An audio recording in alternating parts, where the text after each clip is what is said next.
Oi, governor. It's your boy B3.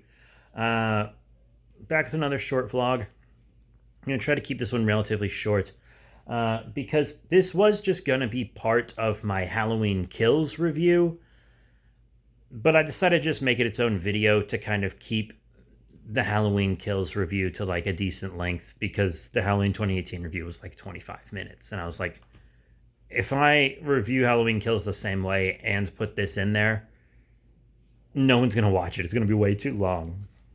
25 is already too long. But yeah, today we're talking about my first Critic screening. Yes.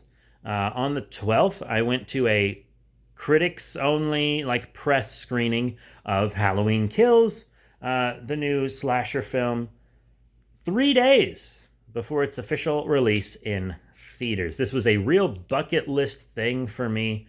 I didn't get it because of my YouTube videos. Like, if you look at the views and subs on this channel, you know damn well I didn't get it because of YouTube. Just look at the views on this video.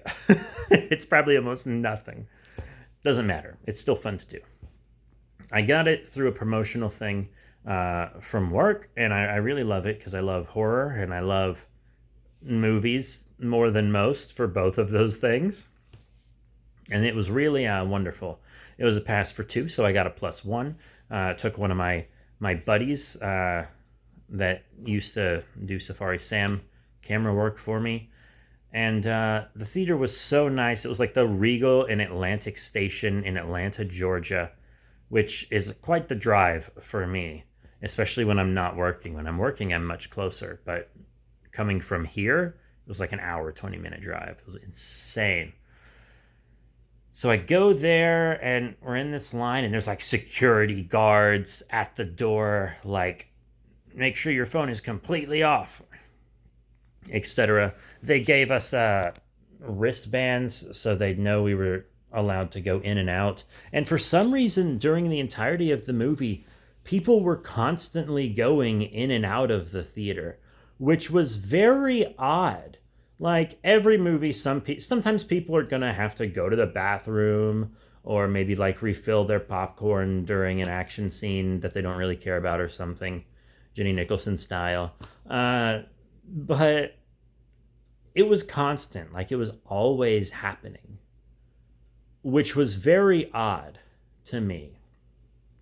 I don't know what was up with that. It was mostly YouTubers there. They were like wearing their merch and stuff. It was mostly YouTubers, uh, which is pretty much to be expected because no one cares about the official film critics anymore because they're all hoity-toity and everyone wants to hear movie opinions from someone like them, which makes sense.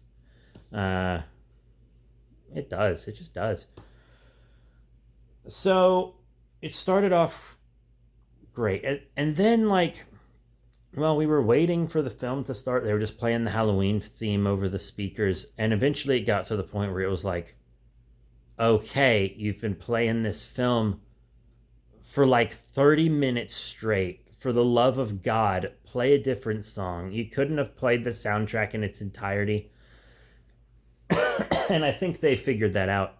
So they turned it off. And then they decided to do Halloween trivia about the first movie and the 2018 film. And the guy doing it didn't have anything prepped. It was very much a last minute decision. And he also hadn't seen the films. And he was like not loud, so people couldn't hear him. And he said he wouldn't give you the shirt if you blurted out the answer, but every single person blurted out answers.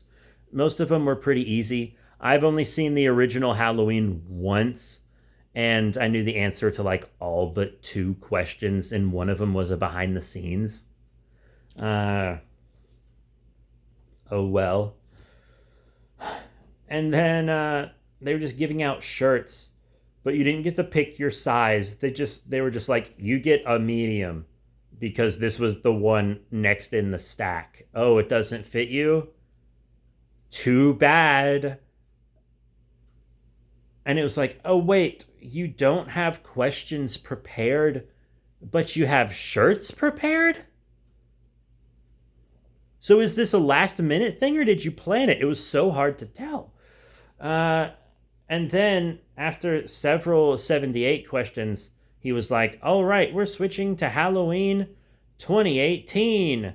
And he asked a question about 2018. Someone answered it. And then he asked another question and about like how did Michael Myers kill the babysitter? What was she doing when he killed her?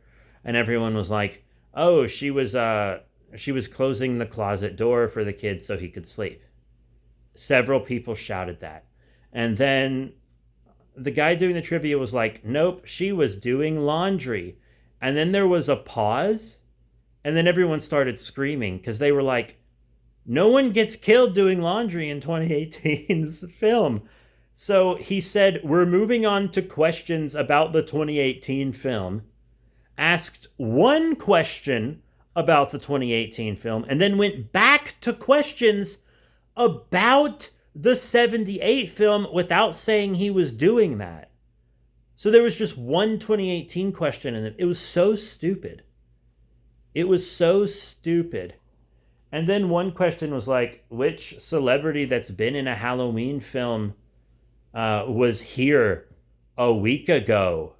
And everyone was like, how the fuck should we know? So yeah, that was dumb. They should have just t-shirt cannoned it and whoever got the shirts got them. Or nothing at all. Because everyone had a +1, some of which were children, which I thought was odd. I feel like children don't belong in a press screening, an audience test screening for a film marketed towards children. Yes, absolutely, 100%. But a press screening for reviewers for a rated R horror film in the middle of the night on a school night, why were there kids there? But the crazy thing is, and the reason I mentioned everyone had a +1 is because I was like, everyone seemed pretty entertained. They were all talking, and every single person in that theater had common interests and hobbies. So it was like everyone was just striking up combos with everyone, and it was easy. It was no big deal. Everyone was fine. They didn't have to try to do that because no one was impatient. Everyone was just having fun, waiting for it to start. And then the movie finally starts, and for the entire thing, nobody shut the fuck up for the entire time. It was awful. It was one of the worst theater experiences of my life. It was terrible. It was awful. And I'm not talking about the movie. I'm talking about what happened in the theater room itself. Because I have a lot of respect for the art form. And not just because I worked in it, even before that. Like, when I watch a movie for the first time, I always watch the credits to the end. And that doesn't even have to do with after credit scenes. Like, sometimes I'm at the theater and I'm just watching the credits and reading names and stuff. And like, the janitorial people will come up to me and be like, there's no after credit scene. And I'm like, I know there's no after credit scene. I'm reading the credits. They're like, oh, well, you need to leave so we can clean. And I'm like, the movie's still happening. I paid for the movie, but I'm not allowed to stay through the credits? I'm one of 2 people in here. You don't have to clean in my spot right now. It's so stupid. I just think it's respectful to watch the credits at least the first time you watch a movie. And I always do it in theaters, even if I've seen the film before, typically, unless I have somewhere to be or have to use the bathroom really badly. But everyone was just shouting and laughing the whole time. So in Halloween Kills, there are some more lighthearted moments, some jokes, and that makes sense. I know comedy and horror are really opposite genres, but having some comedic or lighthearted things happen before a scare makes the scare more impactful. It just does. That's pretty common. But there were things that people were laughing at that didn't warrant it. Like, Michael Myers would kill someone and people would laugh, or like someone would fail to kill Michael and the entire theater would scream at the characters like, you need to do stuff, you need to do this. And so I'm always I try to be really, really respectful in the theater. If you want to heckle movies, like in the privacy of your own home with your friends, and it's all understood that's what you're going to do, that's fine. I used to spend, like, back when I was in high school and right out of high school, I used to spend a night every weekend. My friends and I we'd buy a bunch of straight to DVD horror films, watch them, and heckle them. It was fun. Everybody loved it, but it was understood that's what we were getting together to do. In the theater, you're supposed to be quiet. But people were shouting the entire film. They were either shouting or laughing.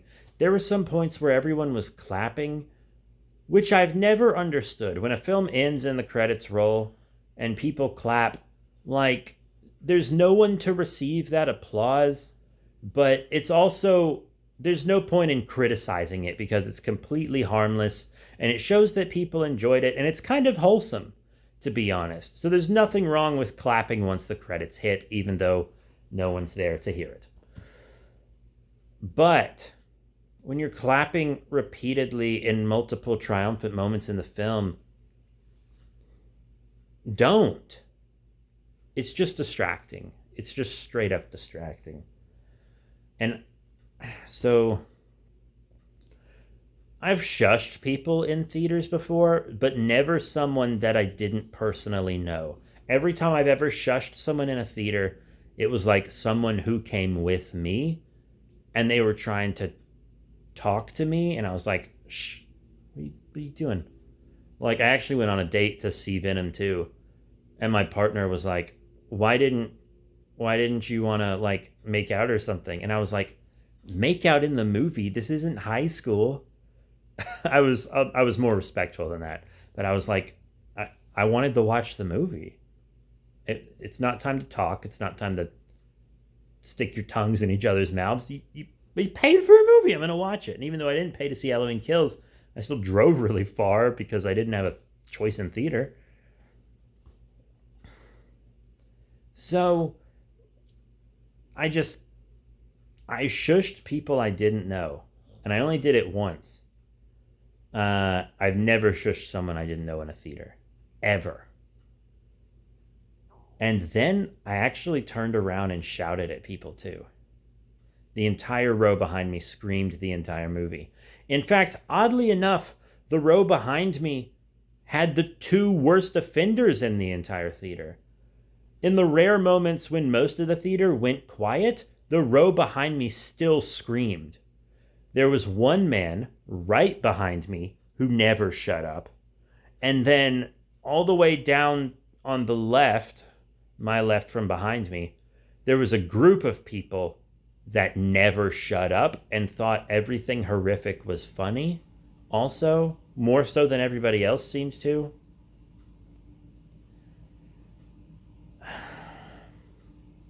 I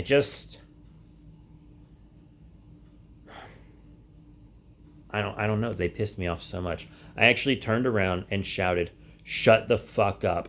She can't hear you," when they were yelling instructions at one of the characters from the 2018 film.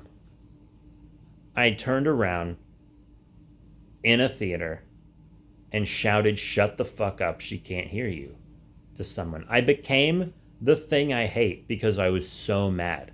I never have outbursts like that in any situation, but that was supposed to be one of the best nights of my life, and every person there was just so disrespectful.